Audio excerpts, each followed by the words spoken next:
Shalom semua teman-teman pembelajar Alkitab bersama saya. Kita dalam sesi Bible Study, bagaimana menjadi murid Yesus dengan emosi sehat, kerohanian dewasa.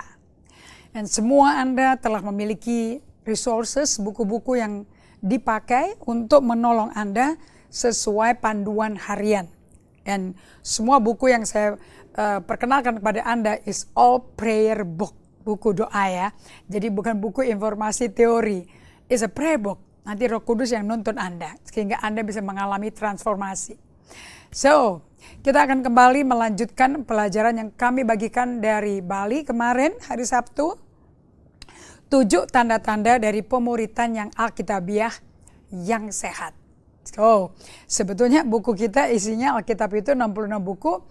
Is a process, a journey dari discipleship ke pemuritan yang Yesus lakukan, bukan manusia lakukan. Gembalanya harus mengalami pemuritan langsung dari Yesus baru bisa membagikan apa yang Yesus kerjakan, dan kita setiap hari selaraskan diri kita dengan apa yang Yesus kerjakan di dalam kita. Makanya keluarin apa yang Kristus kerjakan di dalam kita. Semua pelayanan, semua kehidupan kita pastinya keluar dari dalam keluar. Oke?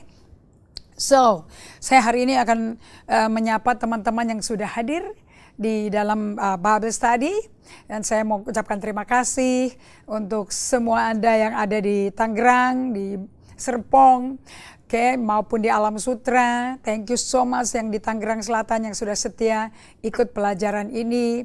Juga yang di Depok, di Bogor, yang di Bekasi. Terima kasih sudah bergabung juga. Termasuk teman-teman kita yang ada di luar pulau. Saya mau sambut Sarman Melilo. Wow, Sarman Melilo, apa kabar? Saya mendoakan kalian pada saat malam misi Hosanna Mission Training Center di Manado. Bagaimana perkembangannya saat ini? Saat ini saya berjanji pelajaran yang saya sudah bagikan semenjak 2020 Maret berguna untuk your Hosanna Mission Training Center ini menjadi betul-betul training center untuk menghasilkan murid-muridnya Yesus. Bukan muridnya Indri Gautama, murid Yesus. Ya, saya jadi melalui pelajaran ini saya enteng merdeka karena saya nggak tanggung. Yesus yang tanggung semua Anda. Dan Anda perlu komit untuk berjalan dengan Tuhan setiap hari seperti yang Rasul Paulus hidupi. Oke, terima kasih juga untuk Gabriel Jembu.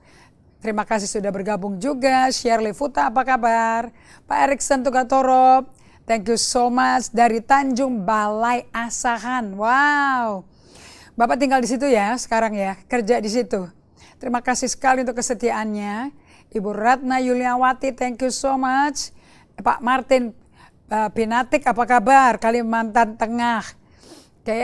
Kapan-kapan kita bisa praktek ini bersama-sama dengan semua leaders Anda. Right? Ibu Lani Uwi, Shalom dari Manado, thank you so much. Apa kabar Manado? Thank you ya Ibu Lani. And Pak Teguh Suprijanto, thank you juga sudah setia. Joyce Rimper, thank you. Anda walaupun nggak bisa on time ya, langsung live ya hadir, nggak apa-apa teman-teman. Anda bisa, ini bagusnya ada di sosial media, bisa diulang-ulang, bisa dikunjungi ulang, ya. Anda nggak akan ketinggalan apapun. Dan Anda kalau butuh pertanyaan, Anda butuh pementoran, Anda butuh tuntunan, kontak di informasi yang ada di layar Anda, nomor WhatsApp kantor kami maupun corporate email kami, and share apa pergumulanmu, apa tantanganmu, melakukan menghidupi apa yang saya bagikan. Anda udah beli bukunya semua, still Anda nggak otomatis bisa luwes untuk menghidupinya. So, Anda jangan ragu-ragu, kontak di kantor kami, di kantor MMM Yayasan Maria Magdalena, di corporate email kami dan WhatsApp kami. Cek kontak dengan saudari Sarah Semelati, maupun Neni, maupun Ingewati, saudari Mary. Kita di sini untuk melayani Anda semua. Alright? Terima kasih Ibu Ritriani dari Sorong, and Jolly juga melayani Anda semua yang butuh pertolongan, butuh dibimbing, don't be afraid. Pak Markus Sompi, wow, thank you so much sudah kenalan, ikut bergabung dalam Bible Study kita ya. Dan saya bersyukur untuk Anda semua yang tidak sama sekali sungkan untuk kontak kantor kami. Anda juga bisa kontak Life Bookstore kami untuk resourcesnya. Kita segera mulai dalam pembelajaran ini, mari kita berdoa. Bapa, terima kasih. Kau selamatkan gerejamu, kau selamatkan seluruh pemimpin gerejamu. Kau tidak pernah nyerah sama kami. Kau sangat tekun mengejar kami, memburu kami. Sampai kami bisa menjadi serupa gambar rupa Kristus. Kembali ke Kejadian 1 ayat 26, 27, 28. Dan kami tidak menjadi seperti Adam, tapi kami menjadi Adam terakhir, Yesus Kristus yang hidup dan bangkit dari mati. Nah, buat kami semua hari ini, sadar ingat kembali bahwa gerejamu adalah mempelai Kristus. Dan kita akan masuk dalam perjamuan perkawinan anak domba Allah. Dan tidak ada satu pernikahan kalau mempelainya tidak setara. Terima kasih kau tidak menyerah pada kami, terus bekerja di dalam diri kami dan melakukan spiritual transformation dari dalam keluar sampai keluarnya kami sama dalamnya kami sama serupa gambar rupa Kristus. Buat kita tidak nyerah pada diri kita sendiri, tidak nyerah dalam prosesnya, dalam perjalanannya, tapi teguh dengan muka seperti gunung, menatap gunung batu yang solid. Kami tidak goyah dalam mengikuti langkah Tuhan. Berkati semua kami yang belajar malam hari ini di dalam nama Yesus Kristus. Amin. Alright, kita kembali di 7 tanda-tanda dari pemuritan Alkitabiah yang sehat. Semua gereja banyak bikin pemuritan. Saya juga gereja pemuritan dari awal, tapi nggak hasilkan murid, malah menghasilkan orang-orang yang tertekan, depresi. Nah, Anda ngalami kayak gitu nggak? Bahkan selalu kita menghadapi tantangan dengan karakter issue dalam gereja yang membuat gereja pecah, keluar dari gereja, hubungan saling melukai, dan kita menjadi luka batin, mengalami kesedihan. Tapi karena jaim-jaim, kita pada pakai topeng, ditutupin luka-luka itu supaya kelihatan kuat, suci, dan kudus. Itu kayaknya impresi bahwa Yesus tuh gak pernah sedih, Yesus gak pernah marah, Yesus gak pernah capek, gak pernah tidur. Tuh kayaknya dari mana itu dapetnya ya? Anda kalau baca 4 buku Injil, Matius, Markus, Lukas, Yohanes, Yesus capek loh, dia butuh istirahat loh. Yesus bisa teriak dan nangis ke Bapaknya. Di depan murid-muridnya, Yesus gak pernah 100% perfecto sebagai manusia loh ya. Karena Yesus tuh waktu dia pakai badan manusia, dia menangis, dia meratap, dia teriak, dia stres, dia depresi, dan dia proses itu dengan Bapaknya. Gak pernah gak datang ke Bapaknya. Seperti anak terhilang datang ke Bapaknya, ayo kita semua jangan ragu-ragu, datang ke Bapak kita. Minta ampun, mau salah tingkah kayak apa, pokoknya datang ke Bapak kita, jangan ke sumber yang lain. Jangan ke narkoba, ke pornografi, perjinahan, jangan ke judi, jangan, lari ke Tuhan aja. Right? Jangan seperti kakak sulung juga. Itu juga tinggal aktif di gereja tapi nggak kenal juga bapaknya. So saya mau Anda semua hari ini belajar. Yuk kita menjadi orang Kristen yang menjadi diri Kristus. Bukan seksi, repot, kecapean, frustrasi, and burnout. So kita waktu itu dari Bali kita masih ada di topik number 1. Apa itu artinya be before you do? Menerima dari Allah lebih daripada mereka bekerja untuk Allah. Ini be before you do artinya Anda menjadi dulu seperti yang Tuhan mau. Kalau menjadi murid, menjadi utusan Kristus, mesti menjadi serupa yang Yesus mau dulu. Baru bisa melakukan apa yang Yesus lakukan. Kan bukan kehendak kita tapi kehendaknya Dia. Betul nggak? Jadi kita melakukan kehendak Allah Bapa. Untuk melakukan kehendak Allah Bapa, kita mesti seperti Yesus. Karena itu kelasnya Dia. Nah, jadi kita mesti mengalami yang namanya overhaul. Benar-benar turun mesin, ganti sistem. Pakai sistem kerajaan Allah, pakai sistem yang ada di dalam sistemnya Yesus. Dan tinggalkan sistem Adam terakhir yang kita wariskan.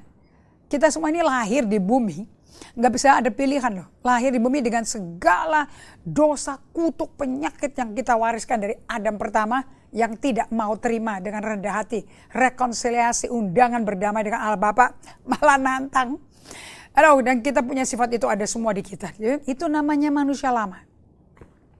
Oke, tapi hari ini kita mau belajar bahwa kita mau menerima dari Allah lebih daripada apa yang mereka bekerja untuk Allah. Jadi jangan doingnya tuh lebih gede dari what you receive from Jesus. The love, peace, and joy, righteousness, iman. Oke, bagaimana menikmati Yesus yang mereka bagi dengan sesama. So if you are filled with Jesus, you can share Jesus with others. Anda bisa jadi kado. Bagaimana orang-orang luar bisa mengenal hadirat Allah, mengenal diri Anda sendiri, dan mengenal bagaimana hubungan dengan sesama yang saling mengasihi. Sehingga Anda bisa menjadi hadiah terbesar, bahkan menjadi kontributor bagi orang-orang yang Anda pimpin. Anda tidak menjadi beban bagi mereka, Anda nggak jadi penanggung daripada orang-orang yang mengikuti Anda, Anda nuntut orang menanggung beban Anda. Enggak. 100% ini ada di tangan Yesus. 100% ini ada di beban ini ada di Yesus dan tidak dilemparkan ke domba-dombanya yang lemah, yang sederhana. Domba itu sangat sederhana, sangat BODO. Dan makanya sebagai domba yang lemah, yang tak berdaya, gembala tuh nggak pernah tinggalin dombanya. Gembala selalu di depan dombanya atau di antara dombanya atau di belakang domba, tapi nggak pernah jauh dah dari dombanya. Yesus gembala agung kita, right? Kalau kita mau lihat kehidupan bagaimana menjadi be before you do, kita belajarnya paling cocok dari kehidupan Marta dan Maria. Ini langit dan bumi nih. Anda kan belajar ya dari Lukas 10 ayat 38-42 minggu lalu saya sebutin ini orang seksi repot si Marta ini jadi nggak enak situasi di rumah, bikin jadi kena marah, rasa salah yang dikasih ke orang-orang yang menjadi tamu dan juga menjadi saudaranya dia. Nggak enak sekali lah atmosfernya. Kita baca dulu ya. Lukas 10 ayat 38 sampai 42. Ketika Yesus dan murid-muridnya dalam perjalanan, tibalah ia di sebuah kampung. Seorang perempuan bernama Marta menerima dia di rumahnya. Jadi ada kampung yang tempat orang-orang gak gitu kaya ya. Namanya Betania, tempat tinggalnya Marta, Lazarus, dan Maria. Ingat Lazarus yang bangkit dari mati? Nah Yesus melewati dalam perjalanannya dia, mungkin ke Galilea atau ke Yerusalem, ngelewatin Betania. Dan di kampung itu si Marta menerima Yesus ke rumahnya. Yesus terima karena diundang ya.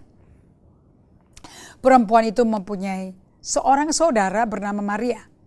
Maria itu duduk dekat kaki Tuhan dan terus mendengarkan perkataannya. Sedang Marta sibuk sekali melayani.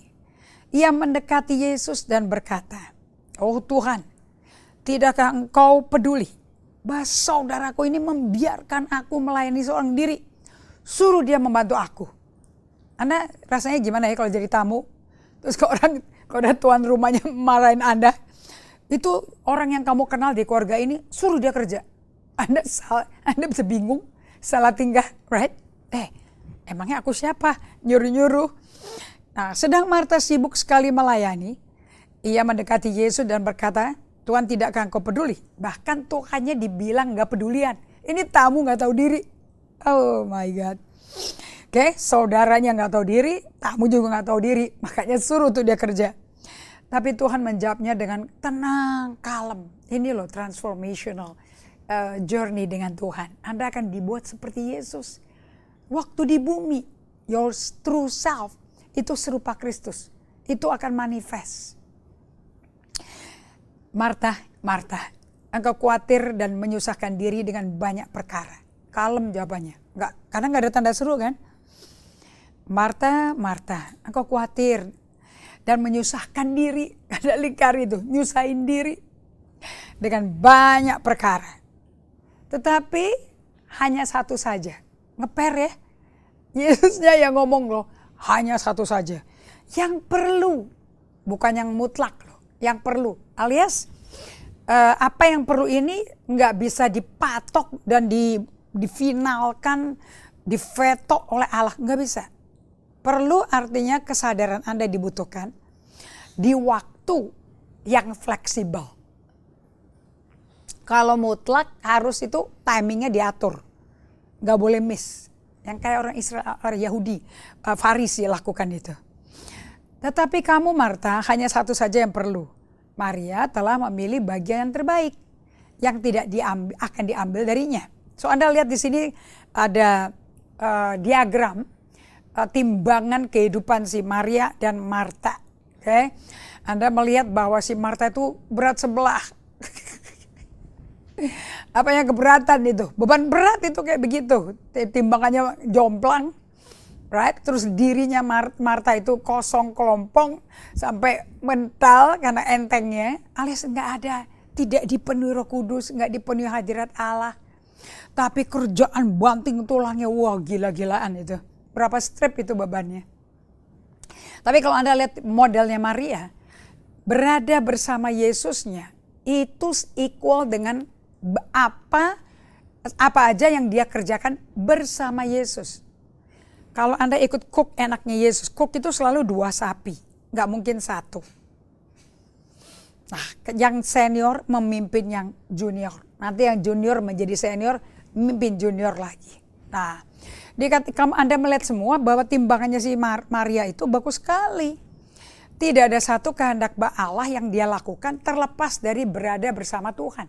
Selalu berada bersama Tuhan. Makanya dengan kasih karunia Tuhan, hadirat Allah mampu melakukan cara Tuhan dari hati dan karakter yang seperti Tuhan mau. So Anda potret ini, screenshot dari gambaran kesimpulan Lukas 10 ayat 38-42. Nah, apa sih yang kita pelajari tentang Marta Maria? Ini kita lagi belajar bagaimana Yesus mendemonstrasikan kebenaran yang sangat penting. Apa itu? Bahwa kehidupan aktif Anda di dalam Allah itu 100% hanya bisa mengalir keluar dari manusia batinmu loh. Bukan dari intelek dan IQ dan kejeniusan otak. Tapi dari dalam Allah itu hanya dapat mengalir dari dalam manusia batin keluar. Nah, berada dengan Allah itu adalah kehidupan mengintegrasikan pekerjaan kita untuk Tuhan dengan kesehatan emosi. Ini revolusioner ini. Peter Scazzero dapat ini, kagum dia. Hidup kita akan memiliki baru keindahan, damai sejahtera, harmonis, kejelasan yang membuat hidup kita ini penuh dengan sukacita. Nah, waktu kita mencapai kesatuan cinta dengan Allah, Anda akan mengalami yang namanya pembinaan hubungan dengan sesama dengan benar, dengan kasih sayang, bukan dengan kerepotan, kecapean, sama sekali. Oke? Nanti sambil jalan kita jelasin ya. Yesus itu mengkonfrontasi bagaimana Marta menutupi kehidupannya melalui Maria. Wow, dalam banget ini. Yesus itu lagi mengkonfrontasi bagaimana si Marta sebetulnya waktu negor Maria, dia tuh lagi pakai topeng. Dia lagi tutupin bagaimana kehidupannya dia dengan jelekin si Maria. Saya harap Anda nangkep loh ini. Anda bisa jelekin Maria, padahal itu nutupin kejelekan Anda. Itu kalau main blaming game kayak begitu tuh. So, apakah Anda malam hari ini melayani Tuhan atau terlibat dalam program-program gereja untuk nutupin segala kelemahan Anda, kekhawatiran, kecemasan, harga diri yang tidak aman? Sebetulnya apa? Coba pikirkan baik-baik. Jadi apa yang Anda lakukan itu bisa menjadi topeng loh. Sebetulnya Anda mau tutupin supaya orang gak tahu kalau Anda itu orang kekhawatiran, orang parno, orang cemas, dan mempertanyakan Tuhan terus. Ada hamba Tuhan di Amerika berkata gini, kalau kamu ada kecemasan itu kayak kayak doubt. Kalau kamu punya doubt, mempertanyakan karakter Allah, mempertanyakan karakter nih pendeta nih, Anda mestinya si hamba Tuhannya lucu banget. Saya lagi lupa namanya ya. Teman-teman grupnya Kenneth Copeland, Jerry Savelle pokoknya. Lucu, paling lucu dari semuanya. Anda semuanya itu tidak bisa mengatakan bahwa Anda sibuk makanya Anda berhak untuk marah-marah. Waktu Anda nyalain orang, sebetulnya Anda lagi bikin diri Anda jadi bagus. Tapi korbanin reputasi orang. Anda mau begitu? Terus yang Anda korbanin orang supaya Anda kelihatan baik, itu apakah betul-betul proses yang dibutuhkan untuk memproses emosi? Hasilnya nggak mungkin gitu dong. Kalau Anda diajak untuk memproses di hadapan Allah, itu namanya doa ratapan. Anda baca kitab ratapan, pasal 1, 2, 3, dan selanjutnya. Dan Anda akan lihat bagaimana si orang meratap itu tidak menutupi kelemahannya dia dengan acara ritual gereja. Cemas ya, cemas. Si hamba Tuhan ini ngomong gini, if you have doubt, you doubt the doubt. Kalau ada kecemasan, kekhawatiran, khawatirin aja kekhawatiran itu. Oke, justru si kekhawatiran itu dipertanyakan. Nah, makanya si Marta itu karena nggak ngerti bahwa dia kesibukan dia itu untuk menutupi kelemahan dia sendiri. Oke. Marta sebetulnya itu bukan orang produktif. Sebaliknya Marta adalah seorang pribadi yang sibuk melakukan banyak hal atau banyak urusan untuk menghindari rasa khawatir atau cemas di dalam batinnya. Wow. Marta itu bukan orang produktif, penampilannya sih produktif, padahal sih bukan. Itu memang aktivitas yang dia perlu lakukan karena dia mau nutupi kelemahan dia, cacatnya dia, alias melindungi dia dari segala pertanyaan-pertanyaan yang menyelidiki, yang ngorek-ngorek gitu loh. Oke, si Marta itu nggak produktif loh, sebenarnya males.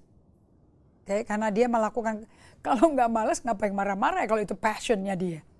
Sebaliknya Marta adalah orang pribadi yang sibuk melakukan banyak hal urusan justru untuk nutupin kecemasan dia. Nah, Yesus jelas melihat melalui fasad ya, luarnya si Marta ini. Dia mengenali banyak hal yang ada di dalam kedalaman hatinya si Marta. Makanya dibilang, Marta, Marta, kamu nyusahin diri, kamu banyak khawatir. Dikeluarin dalamnya si Marta. Itu langsung jelek loh. Namun Marta belum memiliki kesadaran. Ini yang susah banget ini. Manusia lama itu kalau disuruh ngaku, ya memang aku gak ada yang baik dalam diriku, kayak Roma 7 ayat 18, kayak Paulus tuh, waduh rendah hati banget. Dia bongkar dirinya, di dalam diriku gak ada yang baik. Nah, Anda itu kalau solitude silence, datang ke hadapan Tuhan untuk berdiam, untuk tenang, dan memusatkan pikiran di hadapan Allah Bapa, 2 menit aja. Yang Anda akan ketemu nomor 1 dirimu sendiri. Yang ngomel, gelisah, bosen, nggak ngapa-ngapain, marah-marah, frustrasi. Ini ngapain sih? Aku nggak kerasa apa-apa. Biasanya kan kita berbahasa roh, menyanyi, memuji Tuhan, pakai piano, pakai gitar, pakai soundtrack, pakai iPod, pakai ini mah apa ini? Nggak ngapa-ngapain. Mas kayak gini tuh kan. Orang kayak gitu tuh orang nggak percaya karakter Allah, orang nggak percaya sama Tuhannya. Yang Anda serang tuh Tuhan. Bukannya di Alkitab ada, Daud ngajarin kalau di tengah badai, peperangan, kegelisahan, kemelut, Anda datang ke Tuhan dan berdiam di hadapannya. Dan untuk mengetahui Tuhan. Bagaimana Anda bilang nggak ngapa-ngapain, ini bosan kayak begini, ini nggak bener. Ternyata di Bali. Satu coba saya berkata, apa itu belajar berdiam itu? Gampang banget mau mengalami kesembuhan mujizat dari Tuhan, diam aja di hadapan Tuhan. Masa? Nggak mungkin gitu dong. Kita tuh diprogram loh sama setan, sama dosa untuk menjadi manusia yang kerja keras, pakai peluh cari rezeki. Bener kan? Kejadian 3 ya.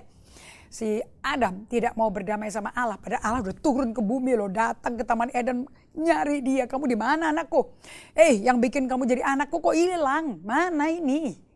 Dia ngumpetnya di balik pohon, udah bikin cawat, bikin topeng untuk nutupi apa yang hilang dari dia. Karena orang tuh nggak suka jujur sama dirinya. Kayak ketangkep basah, bodohnya, kesalahannya, malu. Nanti ditolak orang gimana? Gak ada yang nolak. Apa yang Anda pikirkan, apa yang Anda takuti itu bohong loh. Nggak pernah terjadi loh. Tapi kalau Ayub 3:25 ya, kalau terus di-entertain tuh takut, itu apa yang kau takuti akan terjadi. Tapi sebetulnya apa yang kau takut itu nggak ada. Mati maluin orang, dihina, nggak ada. Semua orang yang hina Anda juga sama bobroknya. Siapa yang mau malu-maluin Anda?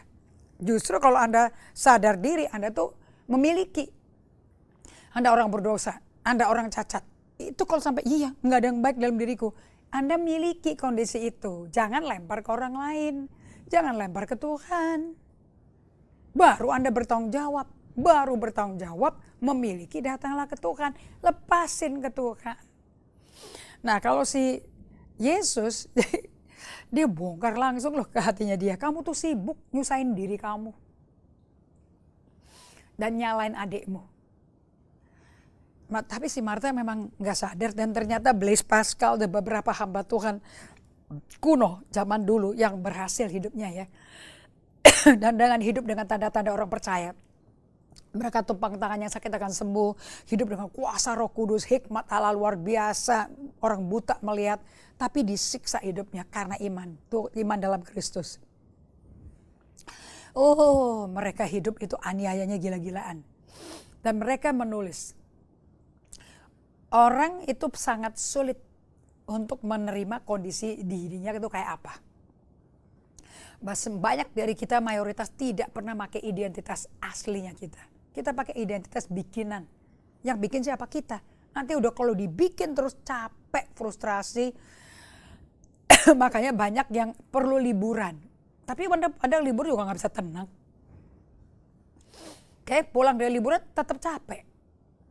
Karena selama liburan tambah lagi nonjol palsunya itu. Jaim-jaimnya itu. Kayak Blaise Pascal berkata, majority orang untuk berdiam tuh gak suka. Kenapa? Karena mesti ngaca dan ngadepin dirinya sendiri. Dirinya yang manusia palsu, yang salah. Manusia lama tuh loh, yang pakai cawat. Nah, cawatnya kalau dikorek-korek marah. Kan itu proteksimu, itu labelmu, harga dirimu. Padahal itu cawat-cawat itu, kode-kedok itu bisa out of mode, bisa apa? Udah nggak fashion. Jadi Anda akan capek lagi nyari yang lebih lagi, cari lebih lagi. Kayak pandemi gini kan semuanya fashionnya kan sosmed. Yang dulu nggak tahu, nggak dikenal, nggak tahu siapa-siapa, tiba-tiba orang lihat. Tujuannya mau apa? Right? Apakah itu apakah itu Anda sesungguhnya? Kayak Ernest Prakarsa berkata, aduh kalau Anda nonton sosmed hati-hati ya. Itu mah cuma nonton etalase jendela, tapi bukan aslinya sebetulnya.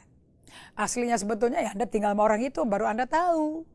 So jangan lihat yang di jendela, lihat yang ada di dalam rumah.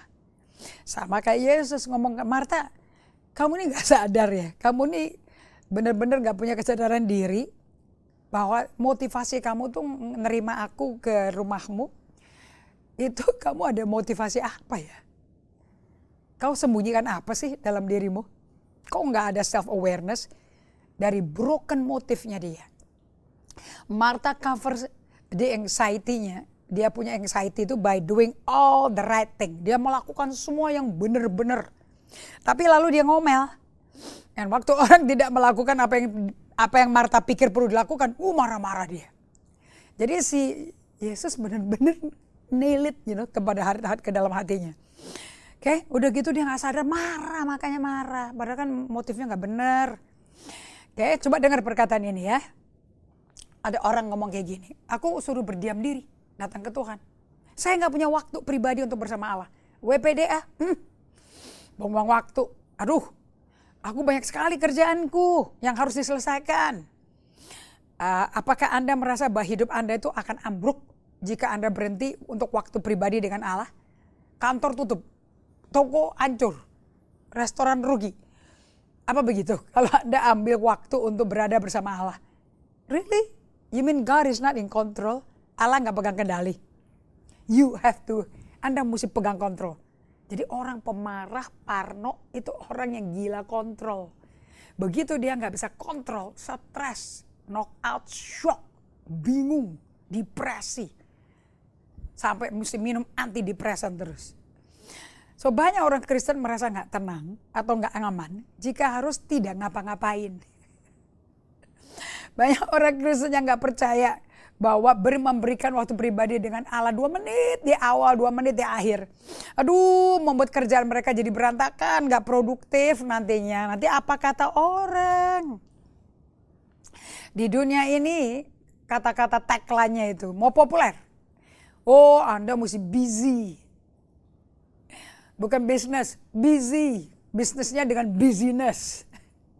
WPDA, waktu pribadi dengan Allah, sebetulnya itu mengizinkan Yesus menyembuhkan jiwa Anda yang stres, yang depresi. Dari kekhawatiran dan kecemasan. Itu adalah penggerak overwork. Akhirnya dari overwork, kita semakin overtired, overexhausted. Dan Anda berpikir, tapi itu akan jadi makmur. No. WPDA mengizinkan Yesus menyembuhkan jiwa kita dari kekhawatiran dan kecemasan. Yang kekhawatiran ini penggerak daripada overwork. Nah, kalau Anda WPDA, overwork jadikan Anda menjadi orang yang makmur. Damai sejahtera, sukacita. Anda akan sukses karena Allah bersama dengan Anda melakukan pekerjaan untuk Anda atas nama Anda. Ingat ya, selama kita ini hidup di bumi, selalu ada masalah yang kita hadapi. Selalu ada masalah yang perlu diselesaikan.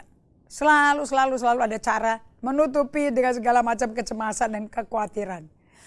Itu bisnis itu multi-million dollar loh. Mencari cara nutupin segala kecemasan, kekhawatiran. Anda tahu nggak? Kalau nggak ada sosial media, YouTuber, kalau nggak ada semua itu, nggak ada orang bisa kaya loh. Jadi di mana ada problem, ada opportunity, kata orang Chinese bilang. Padahal opportunity itu apa? Membuat topeng-topeng. Untuk bikin yang overwork, kecapean, over fatigue, burnout menjadi enak. Ada produk lain yang bisa bikin Anda rasa enak. Tapi juga sementara, nanti juga overwork. Sekarang semua kebanyakan kita kecanduan sama sosmed. Sampai waktu dengan Tuhan mikirin Tuhan aja gak ada loh. So hari ini Yesus mengundang Anda dan saya untuk melepaskan semua alat-alat penutup, topeng-topeng, masquerade yang nutupin supaya Anda gak kelihatan lemah, gak kelihatan gak mampu, gak beriman, gak percaya Yesus. So Anda pakai jubah yang keren, harta-harta yang mewah, supaya lihat Tuhan berkati aku di musim pandemi ini. Padahal Anda cemas bayarnya, ngelunasinya gimana tuh. Anda bisnisnya lagi sepi, lagi slow down. Kalau bisnis slow down, Andanya perlu slow down. Untuk hidup kontemplatif bersama Allah. Supaya Anda kembali jalan berduaan Allah. Dan di mana ada Allah, di situ ada kemerdekaan. Justru kalau Anda pakai kekuatan sendiri, Anda akan sakit. Nanti segala macam koyok, kerokan, pijet, urut, wah laku nanti. Itu orang yang capek sebetulnya. Capeknya di mental, di emosi. So sekali lagi hari ini Yesus mengundang kita semua untuk melepaskan semuanya dan berada dengan Dia. Ini obat manjur kekhawatiran kita. Karena di mana ada Yesus, di situ ada kesembuhan orang-orang patah hati dan balut luka-luka Anda. Dan Yesus juga memberikan damai sejahtera untuk menghentikan segala overworking and kekhawatiran. Dia katakan di Yohanes 14 ayat 27 ini. Damai sejahtera. Itu Roh Kudus loh. Aku berikan kepadamu. Ku tinggalkan bagimu. Damai sejahteraku ku berikan kepadamu. Dan apa yang ku berikan tidak seperti yang diberikan oleh dunia. Nah kalau dunia itu damainya damai palsu. Pakai topeng. Bikin cawat. Tapi Yesus berkata aku berikan damai. Damai yang ku berikan gak sama dengan damai yang dunia berikan. Kamu jangan gelisah. Kamu jangan gentar. So ternyata lepasin topeng, cawat, bikin gemeter ya. Takut ketangkep basah, takut kelemahan kita, takut palsunya kita kelihatan orang gitu ya. No, justru kalau Anda bebas, tidak kelihatan orang, Anda malah enak hidupnya. Oke, lepasin itu biar Yesus jadi perisai. Yesus menjadi pelindungan Anda. Karakter Kristus dan hadirat Allah yang keluar dari Anda. Nah caranya untuk dapat pakai perisai, Yesus jadi perisai Anda, gunung batu Anda, menara kekuatan Anda, benteng hidupmu. Anda diam di hadapannya. Udah, toh Anda cuma berdua Tuhan dan Anda menghadapi kejelekan manusia lama yang palsu-palsu itu kan dibawa ke Tuhan. Dan Tuhan nggak pernah nolak Anda. Saya kasih kesaksian ya, kenapa being before doing itu sesuatu yang nggak common di musim pandemi ini, di abad 21 ini. Dengan generasi milenial, Z dan Alpha, ini adalah tantangan berat even di gereja. So, Yesus itu 2000 tahun yang lalu mempersiapkan 12 rasul yang hidupnya being with Jesus, harus berada dengan Yesus, itu lebih penting daripada doing for Jesus. Ingat kan, waktu 3,5 tahun jalan sama Yesus, itu kan mereka being with Jesus terus. Dan hanya beberapa kali kok Yesus utus mereka dua-dua pergi untuk melakukan pekerjaan Yesus. Enggak setiap hari diutus pergi.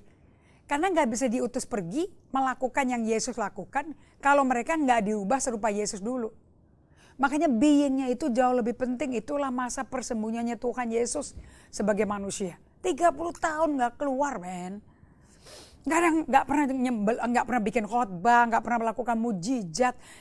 Aduh, 30 tahun disembunyikan padahal dia all power, all knowing, all presence. Dia Allah loh dia itu. Tapi dia batasin dirinya dengan tubuh manusia yang berdosa loh.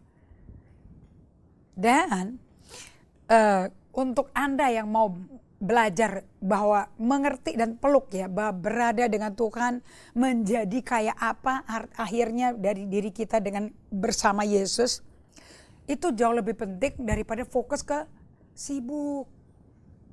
Kesibukan itu siapa ya? Corrie ten Boom berkata, kalau setan gak bisa bikin kamu berdosa dengan berzina, mabok, mencuri, membunuh, dia akan bikin Anda sibuk. Jadi sibuk itu penyakit yang membuat Anda berdosa. So di sini saya bagikan kepada Anda satu kesaksian bahwa tantangan untuk menjadi serupa Kristus itu lebih berat daripada melakukan kerjaannya Yesus. Dan ingat ya, kita mau melakukan kerjaan Yesus ngapain? Kita kan bukan Yesus. Enggak sama. Yesus itu dicobai dalam segala hal, tapi enggak pernah berdosa.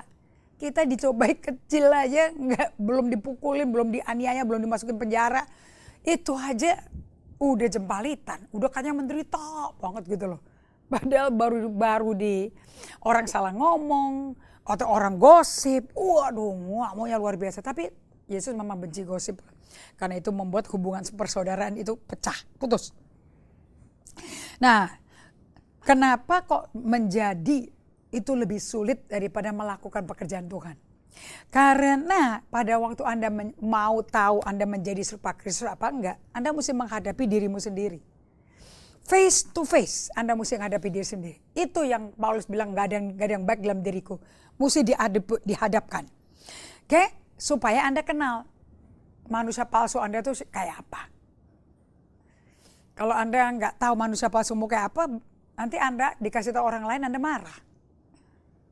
Oke, so di sini kita melihat bahwa pada waktu Yesus muka ke muka dengan jati dirinya sendiri, dia menghadapi iblis di padang gurun. Wow, dan jati dirinya seperti apa yang Allah katakan, dia adalah firman. Pada mulanya adalah firman, firman bersama Allah, firman adalah Allah. So dia datang dengan pribadi yang penuh wibawa karena dia Allah. Dan dia dibuat oleh Yesus untuk menjadi jati diri yang sesungguhnya, menerima manusia lamanya, serahkan ke Tuhan, pakai jati diri yang Tuhan berikan pada Anda. Dan bisa membedakan antara manusia lama, manusia daging atau manusia palsu, dan manusia sejatinya. Oke, so ini ada seorang hamba Tuhan yang waktu muda itu bergairah, sangat penuh karisma, penuh karunia Roh Kudus, pinter sekolahnya, akademisnya pinter luar biasa, dibesarkan, diasuh di keluarga Kristen yang luar biasa yang selalu mendukung dia bahwa kamu di dunia ini harus menjadi siapa yang Tuhan katakan kamu bisa jadi. Bukan apa kata orang tapi apa kata Tuhan. Moto keluarganya dia adalah good is the enemy of best. So selalu, karena ini udah dimasukin di pikiran dia, udah bercokol akar-akar. Dia nggak bisa terima yang namanya rata-rata, mediocre, average, nggak bisa terima. Yang good aja nggak bisa terima, because good is the enemy of the best. Ini dari Jim Collins ya. Jadi dia udah tertancap, terukir di otaknya. Good is the enemy of the best. Jadi kalau nggak kerja yang the best, ya nggak mau. Sampai suatu hari ini hamba Tuhan setelah lulus summa cum laude, sukses, yang paling top student di kampusnya dan paling rajin di rumah asramanya. Akhirnya dia dengan cinta Tuhan luar biasa, dia melayani Tuhan.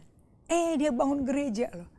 Ingat ya, motonya dia, good is the enemy of the best. And dia mau the best, makanya good-nya jadi enemy.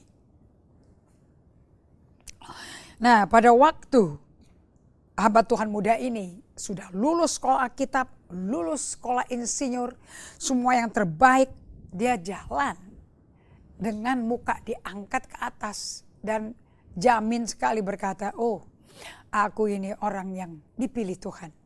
Aku ini orang yang luar biasa, bisa mengerti semua trial error, pengajaran yang perlu trial error.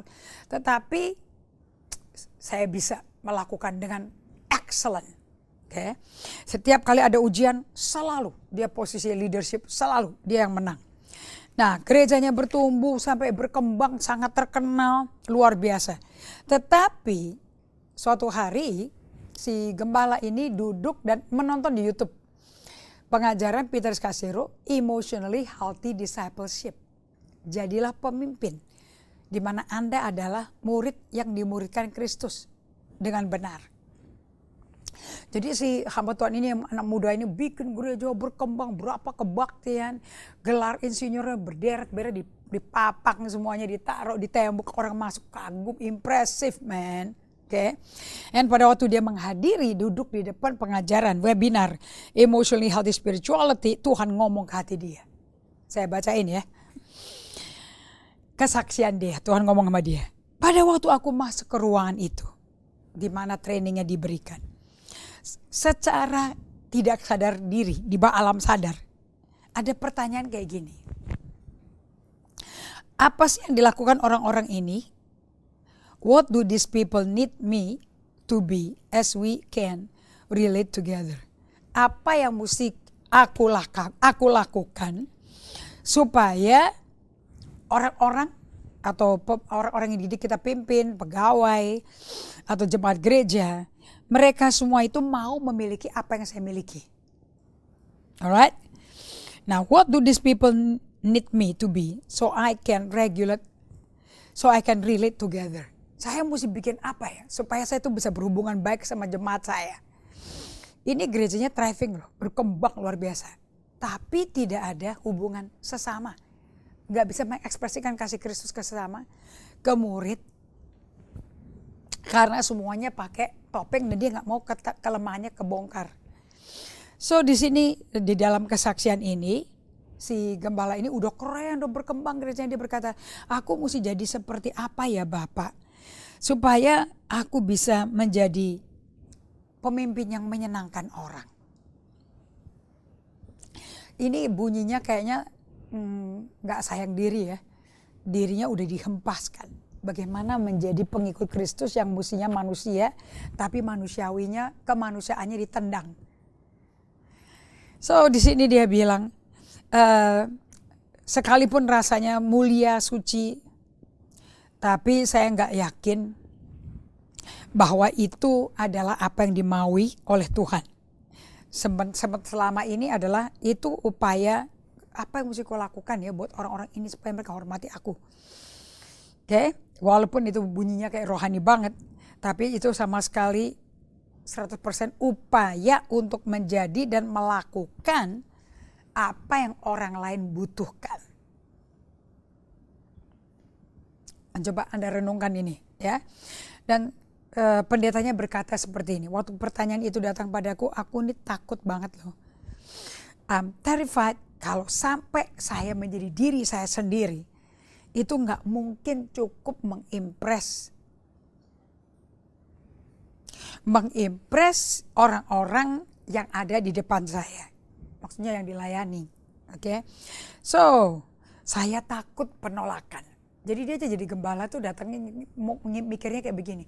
Aku mesti bikin apa ya, kayak apa ngomongnya, cara komunikasi supaya seluruh jemaat yang baru bagiku ini nerima sayang sama saya. So dia berbuat banyak hal dengan mencari data. Yang ini sukanya ini, bahasa cintanya ini, kekuatannya apa, kelemahannya di mana. Nah, karena kita mau membangun dan kita mau menasihati, mau menguatkan seperti 1 Korintus 14 ya. Itulah ciri-ciri orang bernubuat, menguatkan, memurnikan. Oke. Nah, dia berkata ini pendeta, aku mesti jadi kayak apa ya supaya bisa memenuhi seluruh kebutuhan daripada jemaat. Ini pertanyaan killer. Gak mungkin lah bisa menyenangkan semua jemaat. Nonsense. Kayak jangan ada mimpi lah. Yesus aja menyembuhkan si wanita pendarahan 12 tahun. Kemudian meninggalkan dia dan pergi ke kampung berikutnya di mana Lazarus terbangun. Oh, putrinya Jairus terbangun sudah mati. Talitakum, nah, artinya kembalilah hidup. Nah, saya mau Anda hati-hati sekali bahwa kalau Anda tetap bersikeras pakai topeng Anda itu bersikeras untuk nutup bebannya. Pekerjaannya Tuhan itu jadi terlantar. Oke, so hati-hati kalau Anda mengambil pola pikir apa yang mesti kau lakukan supaya rakyat sayang sama aku. Sayang itu kan tidak dibeli. Sayang itu kan berdasarkan emotional relationship secara pribadi. Kalau Anda bisa didengar, maka Anda mau ngomong dan Anda akan mendengar suara Tuhan dan itu Anda akan bagikan ke orang. Jadi jangan kalau kita melakukan pekerjaan Tuhan itu demi orang tuh suka sama Anda. Jangan. Nggak ada bukti bahwa Anda akan perfect bagi setiap orang. Pasti ada yang dikritik. Pasti ada yang salah.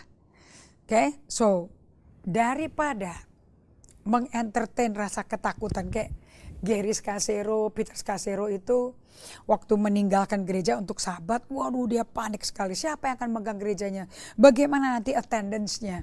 Kayaknya semua dunia itu kolaps tanpa dia nggak bisa. Ternyata 4 bulan dia sabat bisa semuanya. Peter Scacero nggak mau ngomong begini. Apa yang mesti ku lakukan ya supaya orang-orang ini tahu apa yang ku lakukan.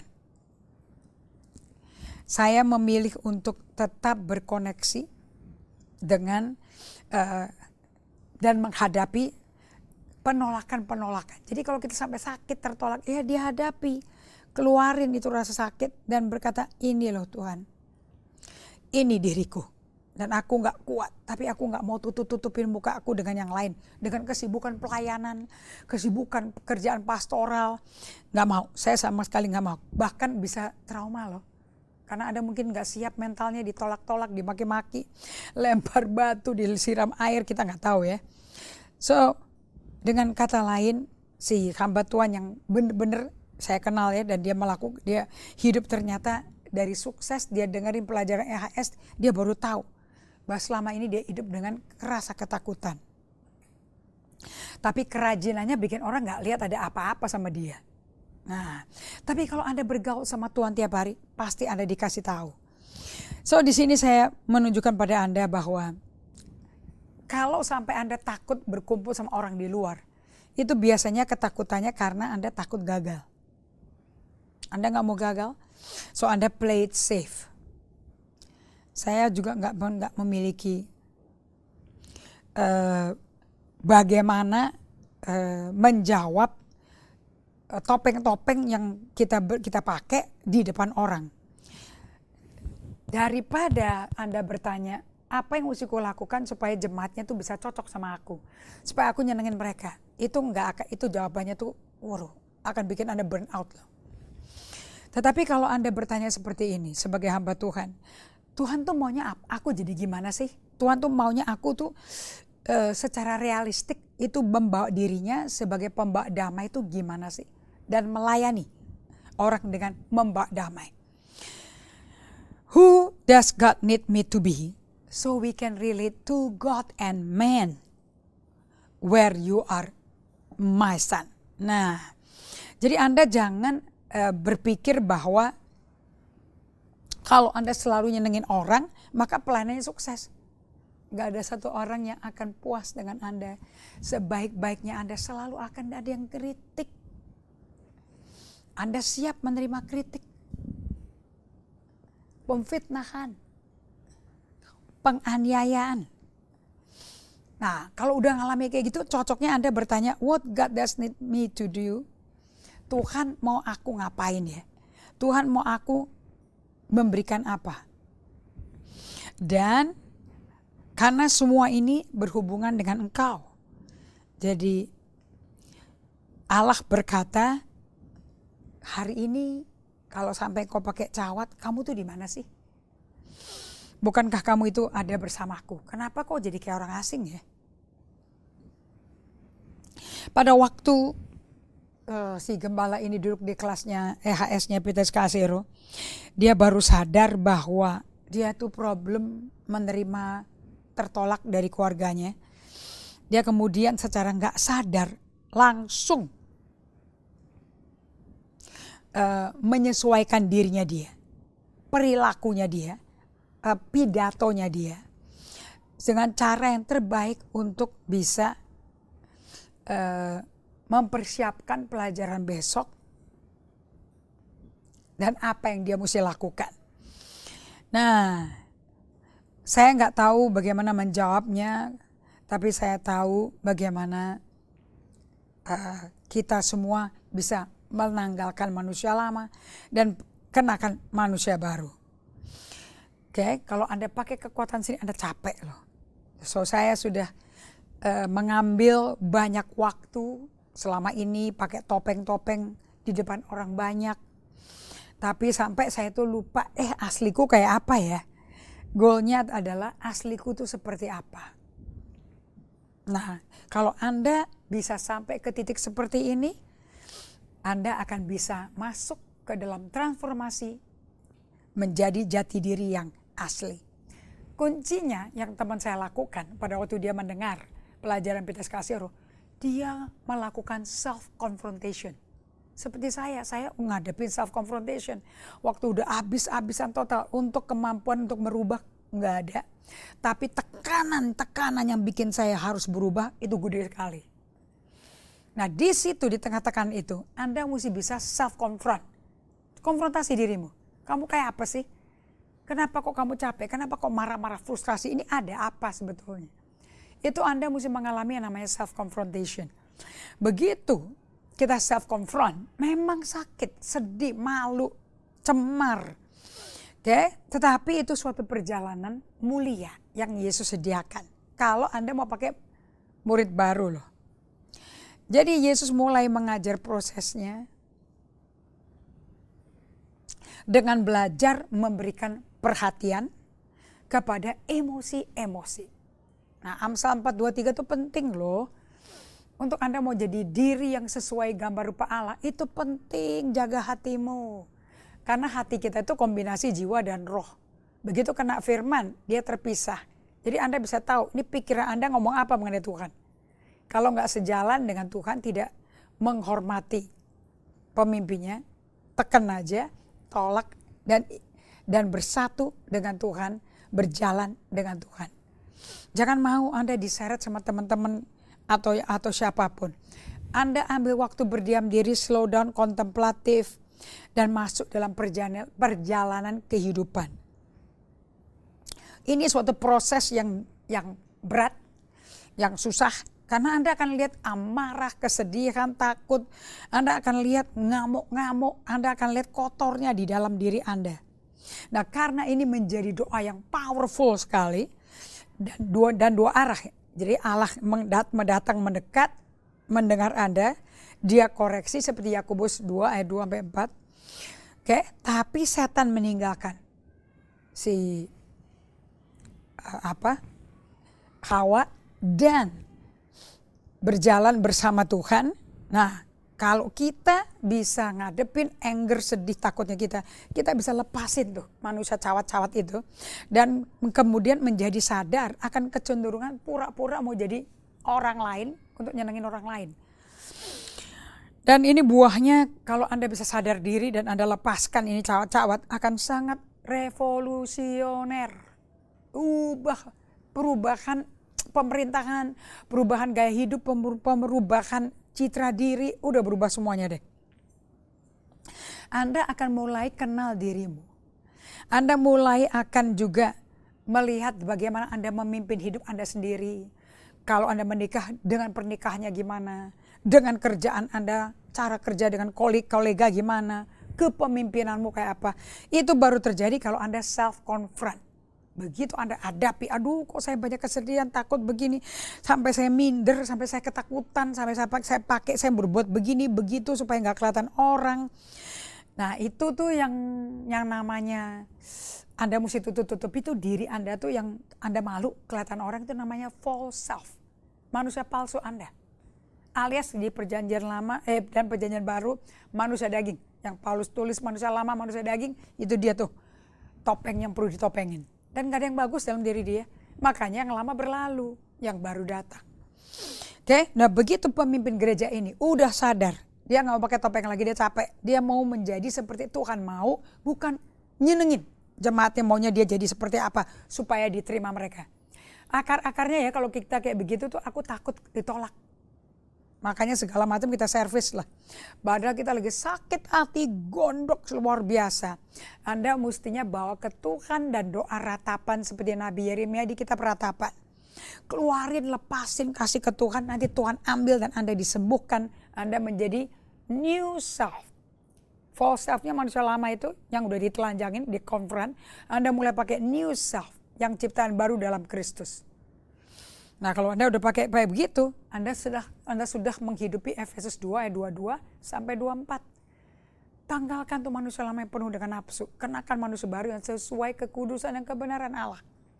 Kekristenan itu cuman itu ternyata hidupnya. Nah waktu teman saya mulai menyadari ini, wah dia malah dicintai jemaatnya. Bukan dibenci, bukan dia malah diolok-olok, malah dicintai. Malah jemaatnya kepingin seperti dia. Karena citranya Tuhan, manusia baru kita, itu menyenangkan. Dan gak melelahkan, gak bikin Anda gampang tersinggung. Malah bikin Anda relax and rest. So, saya mau bawa Anda be with God. Itu lebih penting daripada doing for God. Supaya Anda kelihatan pintar, kelihatan berjasa, kelihatan berperan. Gak usah, yang berperan Roh Kudus sama Yesus. Itu ciptaan baru. Nah nanti di Bali kita akan ajarkan ini dan kita lanjutkan. So saya mau Anda catat, bagi Anda yang lagi di Denpasar, di Jawa Timur, Anda bisa bergabung loh.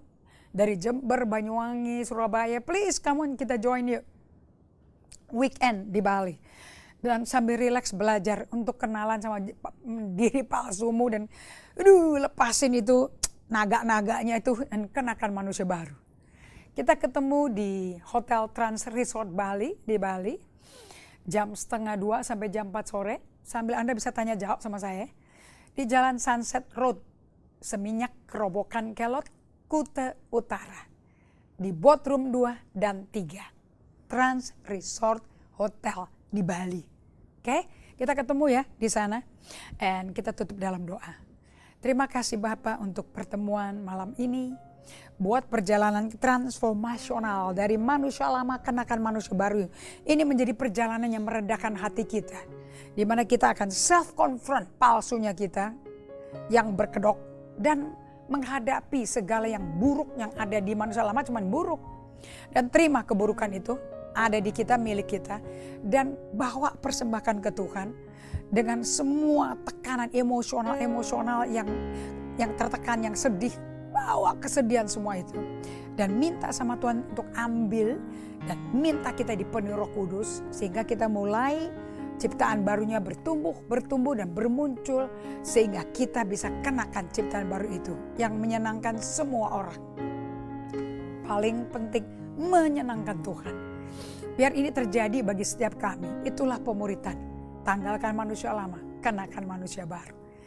Tuhan berkati semua teman-teman yang belajar di dalam nama Yesus.